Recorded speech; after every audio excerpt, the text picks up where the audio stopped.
Hello guys, तो आज की वीडियो मेरे दिल के बहुत करीब है क्योंकि ये सिर्फ एक वेट लॉस जर्नी नहीं है। ये एक मॉम का, एक वर्किंग मॉम का, एक हाउसवाइफ का, एक लड़की का स्ट्रगल है जो 97 डेज के बाद आपको स्क्रीन पर दिख रहा है। मेरी स्केल पर जब 105 मैंने देखा था ना, यानी 105 केजी, तो आई ऑलमोस्ट थिंक कि मैं अब कुछ नहीं कर सकती हूँ क्योंकि मेरी बॉडी इतनी ज़्यादा चेंज हो चुकी थी। एनर्जी लेवल बिल्कुल लो था, मेंटली स्टेबिलिटी बिल्कुल गायब, क्योंकि भाई पोस्टपार्टम के बाद आप जानते हो इमोशंस चेंज होते रहते हैं। सो जब भी मैं अपने कपड़ों को अलमीरा में देखती थी वो सारे मेरे अनफिट हो चुके थे, मुझे कोई भी फिटिंग नहीं आ रही थी भाई, सारे के सारे कपड़े छोटे हो चुके थे। तो आज है ये मेरी 97 डेज इस पोस्टपार्टम जर्नी का, जिसके मैंने छोटे छोटे क्लिप्स आपको दिखाए हैं। So hello everyone, welcome back to the another vlog. और आज के दिन की स्टार्टिंग एज यूजुअल अपनी बेटी के लिए दूध बनाने से होती है, लेकिन उससे पहले मैं उसकी बॉटल को उबाल लेती हूँ क्योंकि मैं नॉर्मली हर दूसरे दिन उसकी बॉटल को साफ़ करती रहती हूँ, उबालती रहती हूँ, क्योंकि छोटा बच्चा है तो उसके लिए ज़्यादा ज़रूरी है और साफ़ सफाई बहुत ज़्यादा ज़रूरी है। अपने लिए डिटॉक्स ड्रिंक बनाई है नॉर्मली, जैसे मैं हर बार बनाती हूँ, जीरा या दालचीनी, जो भी मुझे मौसम के अकॉर्डिंग ठीक लगता है। वो गर्मी ज़्यादा होती है तो मैं दालचीनी को अवॉइड कर देती हूँ, और नॉर्मल डेज होते हैं जैसे कि मुझे लग रहा है ज़्यादा गर्मी नहीं है तो मैं जीरा या फिर जिंजर टी भी ले लेती हूँ। क्योंकि आप अपनी बॉडी के अकॉर्डिंग देखिए, क्योंकि बॉडी में लड़कियों की में बहुत सारे चेंजेस होते हैं और बहुत सारी फीलिंग्स है वो चेंज होती हैं। तो आप देख सकते हैं ये वाला सूट जो है मेरा, ये मेरा लास्ट टू लास्ट मंथ सिलवाया था मैंने, और ये टमी से काफ़ी लूज़ हो चुका है। और ये उससे पहले जो मैंने सूट दिखाए थे वो सारे वो थे जब मैं बहुत ज़्यादा मोटी थी, और अभी मेरी जो बॉडी है वो देखने में थोड़ी ठीक लगने लगी है। और आप भी बता सकते हैं, क्योंकि जब मैंने ये अपनी जर्नी स्टार्ट करी थी तो मैं बहुत ज़्यादा मतलब बेकार सी भी दिखती थी, और अब तो सारे कपड़े कंधे वगैरह से भी उतरने लग गए हैं। साइड में मेरी जो ब्रेस्ट फिटिंग है वो भी काफ़ी ठीक हो गई है, मेरी जो टमी है वो भी काफ़ी अच्छा हो गया है पहले से। बस अभी थोड़ा सा जो बेली पाउच है वो थोड़ा सा बचा हुआ है, जिसके लिए मेरा स्ट्रगल जारी है। तो मेरी जो बहनें हैं जो पोस्टपार्टम जर्नी पे हैं वो मेरी फीलिंग को समझ सकती हैं भाई, कि हमारी लाइफ में ये कितना मतलब चैलेंजिंग सा हो जाता है कि बेबी होने के बाद हमारी बॉडी कंप्लीटली चेंज हो जाती है, हमारा मेंटल स्टेट कंप्लीटली चेंज हो जाता है, हम करना कुछ और चाहते हैं, हो कुछ और रहा होता है, नींद हमारी पूरी नहीं हो पाती है, अपने लिए हम टाइम निकाल नहीं सकते हैं। बट फिर भी अगर हमें अपने आप को फिट रखना है, अपने बच्चों के लिए खुद को फिट करना है, तो भाई थोड़े से 10 से 20 मिनट अपने घर के किसी भी कोने में ज़रूर निकालिए। क्योंकि मेरा यही मानना है कि अगर हम फिट होंगे तभी हम अपने बच्चों को एक बेहतर लाइफ दे सकते हैं, उनकी जो स्टेबिलिटी है उसको समझ सकते हैं भाई। सो आज का 97 डेज कंप्लीट हो चुके हैं, और आज मैंने आपको अपने सारे सूट जो थे, सारे तो नहीं, ऑलमोस्ट 3 से 4 सूट मैंने आपको दिखाए हैं। अभी मेरे बहुत सारे सूट ऐसे हैं जो मेरे घर की अलमीरा में पड़े हुए हैं, जो कि आपको शायद जब मैं घर छुट्टी जाऊंगी तब दिखा पाऊंगी, क्योंकि सारे कपड़े एक साथ लेके चलना पॉसिबल नहीं होता।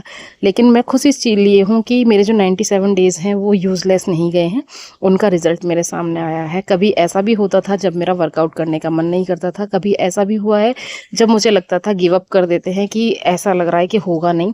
और जैसे कि मेरी जो बहनें हैं वो कमेंट भी करती हैं कि हमारा करने का इसलिए मन नहीं करता क्योंकि हमें रिजल्ट नहीं मिल रहे।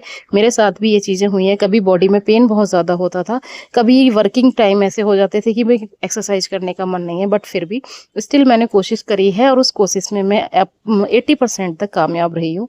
100% रिजल्ट तब होता भाई जब मैं पूरी तरीके से फिट हो जाती, बट मेरी बॉडी की बहुत सारी चीज़ें जैसे कि शुगर हो गया, थायराइड हो गया, बीपी हो गया, बहुत सारी चीज़ें नॉर्मल हो गई हैं। टमी की बहुत सारी प्रॉब्लम्स जैसे कॉन्स्टिपेशन, ब्लोटिंग, ऐसी चीज़ें जो थी वो सब नॉर्मली ठीक हो गई हैं। कभी कभी होती हैं, रेयरली, अब जो कि पहले डेली सी मुझे फील होता था अब वो कभी कभी देखने को मिलती है, वो भी मेरे खान पान की वजह से। कभी कभी चीट मील भी लिए हैं मैंने, कभी कभी इस चीज़ को ब्रेक भी करने की कोशिश करी है, और कभी कभी हुआ भी है, बट स्टिल जो मैंने चीज़ नहीं की वो थी, मैंने गिव अप नहीं किया। तो मेरी बहनों, गिव अप नहीं करना है, और आप भी मेरी तरह घर का खाना खा के, नॉर्मली मैं तो मैस का खाना खाती हूँ, जो कि हमारे मैस में जो बनता है और मैं वही दिखाती हूँ। तो आज हमारे मैस में बना है आलू शिमला की सब्जी, और यहाँ पे बनी है ये दाल, ये है धोवा मूंग की दाल। और हमारे मैस में खाना प्रॉपरली बहुत अच्छा बनता है, मतलब बहुत ही अच्छा लगता है, जैसे घर का होता है वैसा ही बनता है।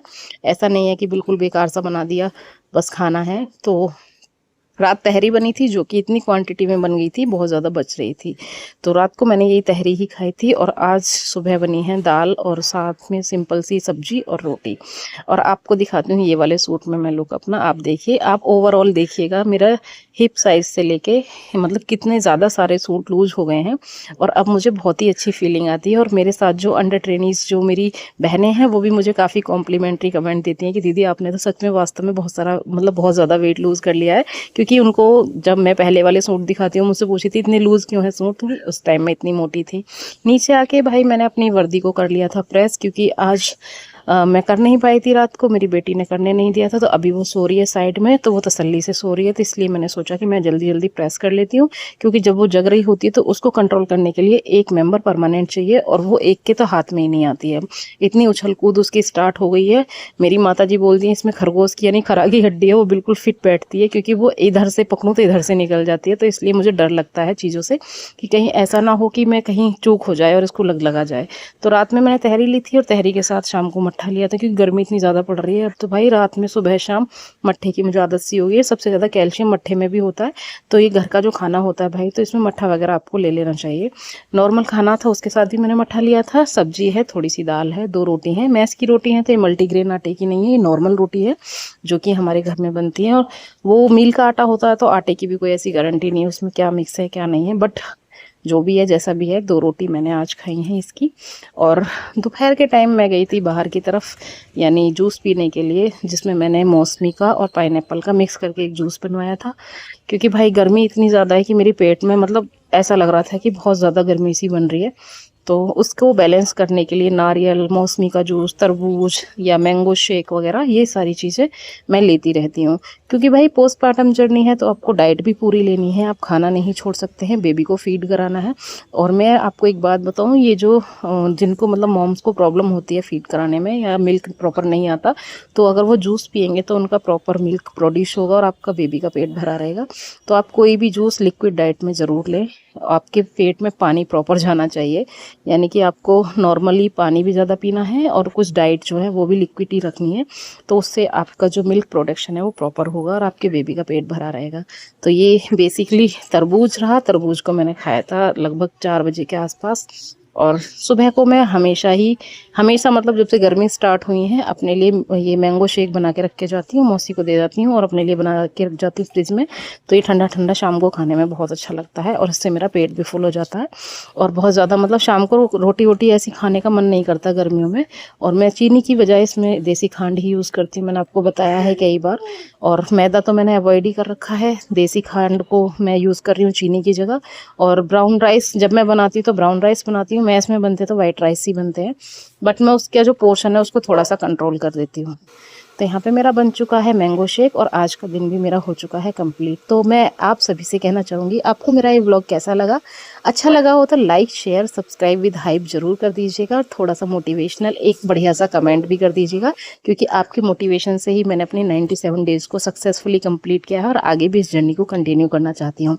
Thank you so much. मिलती हूँ आपसे नेक्स्ट वीडियो में।